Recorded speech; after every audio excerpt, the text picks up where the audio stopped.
Cheikh Oumar Sy, ancien parlementaire et président de l'Observatoire de suivi des indicateurs de développement économique. Effectivement, nous avons aujourd'hui le plaisir d'animer un panel sur le dialogue politique au Sénégal avec les jeunes et les femmes, en collaboration avec la Fondation Frédéric Ebert. Nous leur remercions de leur appui dans le cadre de cette initiative-là. Et nous-mêmes, l'Observatoire, nous avons décidé d'appuyer ce dialogue-là parce qu'on pense qu'en termes d'indicateurs aussi, le dialogue, s'il est bien fait, peut permettre aujourd'hui au pays d'avoir une paix durable, mais surtout d'avoir toutes les couches qui participent dans ce dialogue-là. Le dialogue lui-même ne peut se limiter aux acteurs politiques et ne peut se limiter seulement au processus électoral. Il doit être plus inclusif et il ne peut pas être discriminatoire envers les femmes et les jeunes. Je pense que ce qu'on a vu jusqu'à présent, c'est que ce dialogue a été limité au processus électoral. Aujourd'hui, les jeunes et les femmes veulent y participer, apporter leur pierre dans l'édifice de ce pays-là, mais le président doit l'élargir, inviter plus d'acteurs sur la table et même les économistes et tous pour que ce dialogue-là puisse être plus efficace, mais aussi avoir des conclusions plus inclusive. Vous prenez les jeunes et les femmes aujourd'hui, elles constituent pratiquement 70% de notre société. Les jeunes seulement, dans la tranche de 18 à 25 ans, avoisinent les 45%, 50% de la société sénégalaise. Qui les représente dans le cadre de ce dialogue-là? Qui sont les acteurs qui vont s'asseoir autour de la table avec le président de la République pour porter les doléances de ces jeunes-là? Les femmes, pareil, constituent une bonne partie, elles veulent participer au développement du pays. Elles ne se limitent pas à voir le Sénégal aujourd'hui seulement en termes de processus électoral. Elles veulent savoir comment elles vont être prises en compte dans les politiques publiques, comment elles veulent être prises en compte dans le développement à travers le budget, aussi bien les femmes. Donc aujourd'hui, le Sénégal, comme je l'ai dit, ne peut se limiter au processus électoral. C'est un cycle, c'est vrai. Il faut trouver des pages de conciliation entre les partis politiques. Mais le dialogue, quand on l'appelle, c'est un dialogue qui doit être inclusif, où les jeunes, les femmes, les handicapés, tout le monde doit pouvoir apporter sa contribution et que le président de la République en fasse une synthèse pour le bien de tout le monde. Oui. Donc, Citoyens actifs pour la justice sociale est un réseau de mouvements sociaux et où les membres sont majoritairement des jeunes qui sont intéressés par l'éveil des consciences sociales. Aujourd'hui, nous travaillons sur 3 axes programmatiques, à savoir la citoyenneté active et la participation des jeunes et des femmes. Donc, le deuxième volet, c'est la gouvernance économique. Là, nous nous intéressons également aux richesses naturelles, aux ressources naturelles. Le troisième volet, il s'agit de la promotion et la protection des droits humains. Donc, nous organisons aussi des séances de renforcement de capacité pour les élèves sur la connaissance de leurs droits et de leurs devoirs. Très bien. Par rapport à vos objectifs, en tout cas numéro 2, sur les ressources naturelles, quelles peuvent être les contributions, en tout cas des jeunes et des femmes? Des femmes. Donc, comme l'a dit tout à l'heure monsieur le modérateur, monsieur Sy, les jeunes et les femmes représentent la couche la plus importante. La couche la plus importante de la population au Sénégal et également en Afrique. Et le CAJUST a déjà commencé à mener des actions de terrain. On a déjà visité des zones minières, à savoir Kédougou, Sabadola, Hosanto, Harahena, mais également la zone de Mboro. Donc nous sommes allés discuter avec les populations et également à Saint-Louis. On parle aujourd'hui de la découverte du pétrole et du gaz.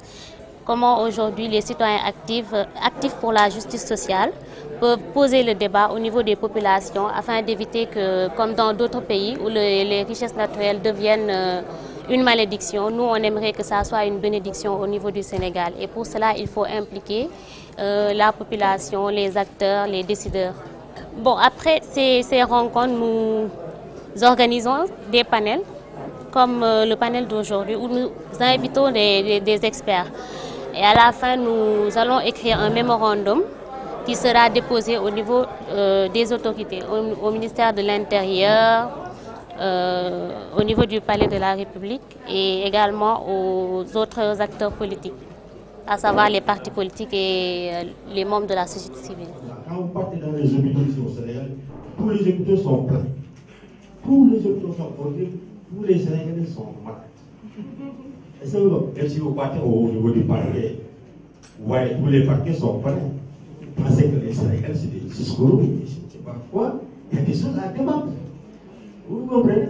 Donc, dans ce sens que nous, comme nous aurons avant, pendant, après, c'est-à-dire que sensibiliser les citoyens sénégalais, parce que ce qui nous arrive n'arrive pas à nos citoyens sénégalais. Parce que d'être dans une fauteuil roulant par accident, c'est difficile. Vous sentez toujours votre douleur, etc., etc. Et bon, il ne faut pas être trop loin que ça, comme j'ai 3 minutes, je ne veux pas être trop. Donc, on avant, pendant, après. Donc, quand vous dites pendant, les niveaux d'intervention, il y a des enquêtes qui posent problème et qui provoquent assez de morts et assez de paralysie. Nous sommes 20% de cette population sénégalaise aujourd'hui, causée 1% par des maladies, peut-être, ou 2%, mais 98% provoqués par des accidents de la circulation. Est-ce que vous comprenez? Et nous perdons en même temps 750 milliards par an dans des accidents seulement de la circulation.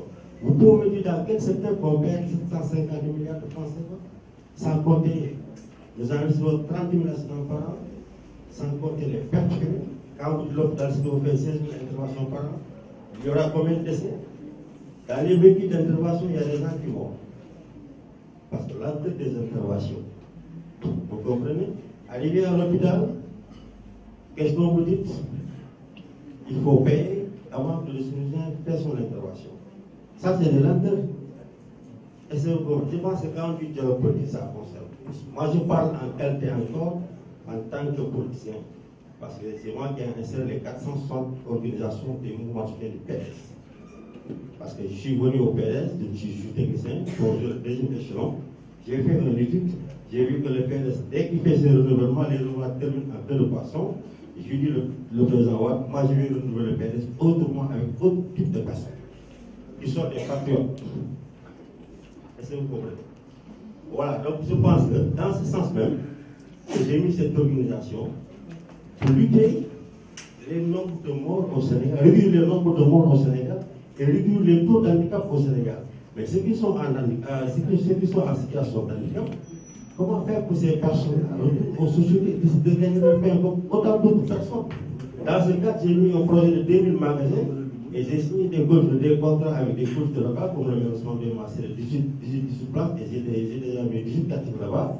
Pas de Marseille des places, j'ai mis des quartiers là-bas, Marseille des places, j'ai mis pas mal de communes qu'on a mis des magasins pour 60% des personnes destinées des personnes.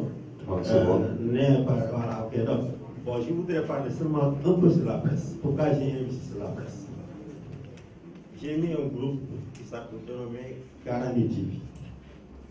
Karangi TV, c'est-à-dire, dans les rubriques, en rubrique sécurité routière, je me fais des débats avec les acteurs de la sécurité routière. En rubrique protection civile, chaque semaine, il y a le commissariat, là, il y a combien d'agressions ici? Combien de cas, etc., etc., etc. Parle-moi ce problème, c'est insécurité. Est-ce que vous attendez de l'État du Sénégal? Faites des débats avec des groupes locaux, problème variés, vous le savez qui ça pour énormément de danger, il y a la psychothélie, etc., etc.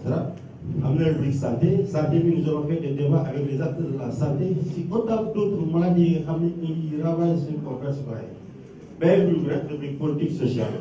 Parce que dans un pays, il y a une famille qui ben bi la politique de la sécurité nationale ben bi la politique économique ou politique sociale lu ko politicien yi mais priorité bi politicien yi jël muy politique politicien mais bu ñu jëloon priorité sécurité nationale je pense que réew mi tey jii dina dem parce que sécurité nationale dafa ëmb lépp donc je vous remercie.